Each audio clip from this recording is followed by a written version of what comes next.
Mi nombre es Salma Camila Rivera Díaz y hoy voy a exponer la evidencia final de la materia de Historia de la Psicología que viene siendo una línea del tiempo. De primera tenemos a Platón, que vivió del 427 al 347 a.C. Él sostenía que el alma es el verdadero yo del ser humano y tiene como característica la inmutabilidad e inmortalidad. Platón expuso la alegoría de la caverna, que es sobre la realidad de nuestro conocimiento.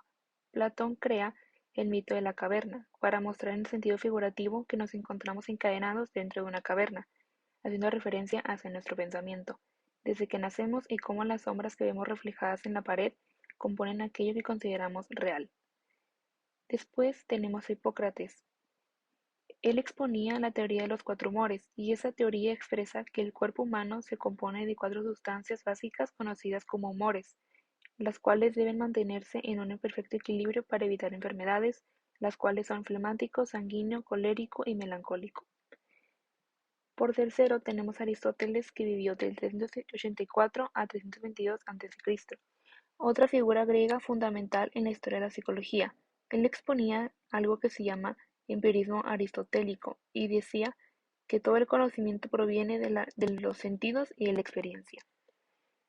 René Descartes, que vivió de 1596 a 1650, se le considera el primer filósofo que inicia sistemáticamente este cambio, expresado en su famosa frase "cogito ergo sum", que viene siendo pienso, luego existo. Tenemos a John Locke, que vivió de 1632 a 1704. Él planteaba que la mente al nacer es como una tabla rosa, libre de blanco, y mediante vamos creciendo vamos llenándola de conocimientos. Por segundo tenemos el conductismo clásico, que se creó en 1913. El conductismo clásico tiene claras limitaciones desde un punto de vista ético y humanista, para reconocer variables nuevas. Iván Pavlov en Rusia y John Watson en Estados Unidos fueron pioneros y dos de los principales exponentes del conductismo clásico. Estos dos autores, más adelante vamos a ver sus aportaciones. Después tenemos el psicoanálisis y escuela psicodinámica de 1896, una de las escuelas principales de la psicología practicada hoy en día a nivel mundial. Después tenemos Gestalt, 1920. La escuela de Gestalt se preocupó por fenómenos como el aprendizaje, el pensamiento y la percepción, entendiéndolas como módulos integrados en lugar de dividirlas como se había hecho en el estructuralismo. Tenemos el humanismo del siglo XV. Los humanistas se enfocan en la resolución de conflictos privilegiados al potencial humano. Entre sus principales exponentes se encuentran Carl Rogers, con la terapia centrada en el cliente, y Abraham Maslow, con su teoría del desarrollo humano y motivación. Después tenemos el desarrollo del método introspectivo. Este método intenta enfocarse en los procesos mentales de la manera más objetiva posible, por lo que, para ello, los sujetos eran sometidos a una serie de manipulaciones sensoriales que estimulaban de manera planeada para observar lo que ocurría. Después tenemos la fundación del primer laboratorio especializado en psicología. Esto es muy importante, ya que a partir de aquí se puede ver la psicología de forma más formal, por así decirlo. Fue fundado en Leipzig durante el año de 1879. Después tenemos desarrollo de la primera publicación de psicología en 1881.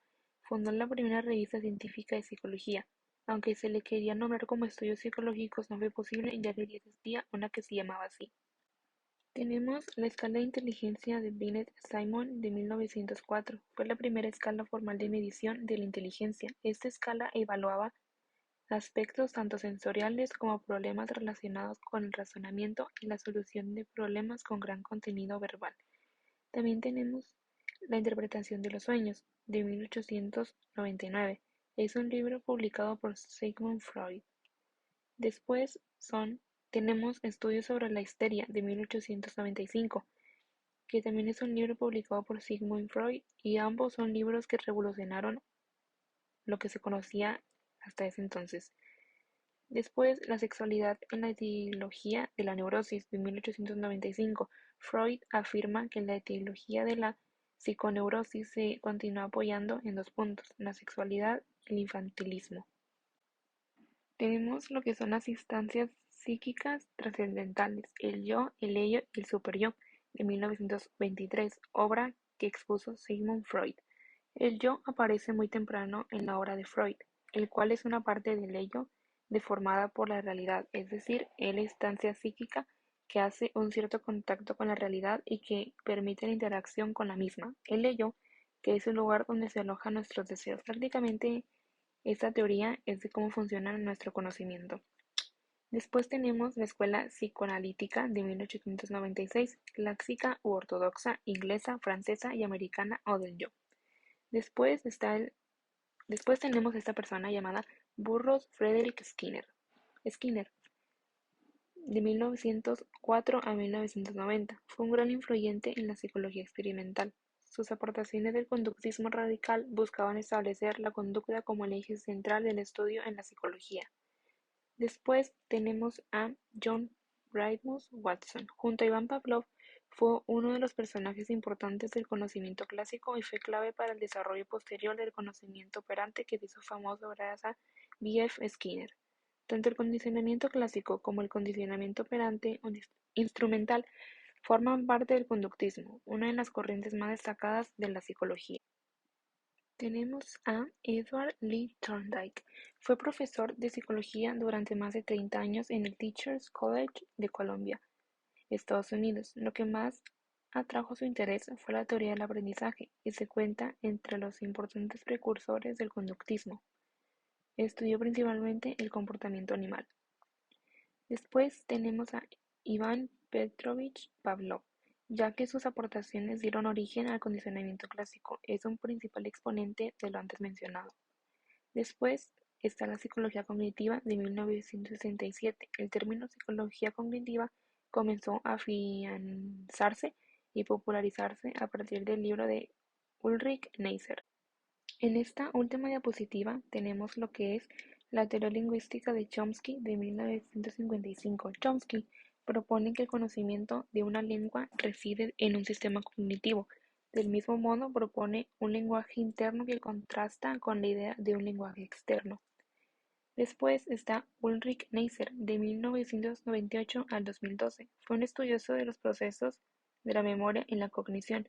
Sus ideas continúan vigentes hasta nuestros tiempos.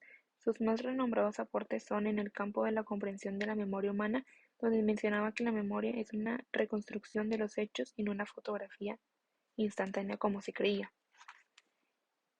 Por penúltimo tenemos a Jerry Fodor, de 1935 a 2017.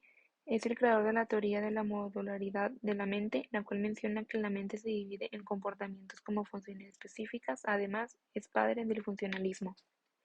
Por último tenemos a Lev Vygotsky, de 1896 a 1934, con su teoría sociocultural del desarrollo cognitivo, en donde planteaba a grandes rasgos que el desarrollo de los seres humanos solo puede ser explicado desde la interacción social. Hasta aquí es mi presentación. Muchas gracias.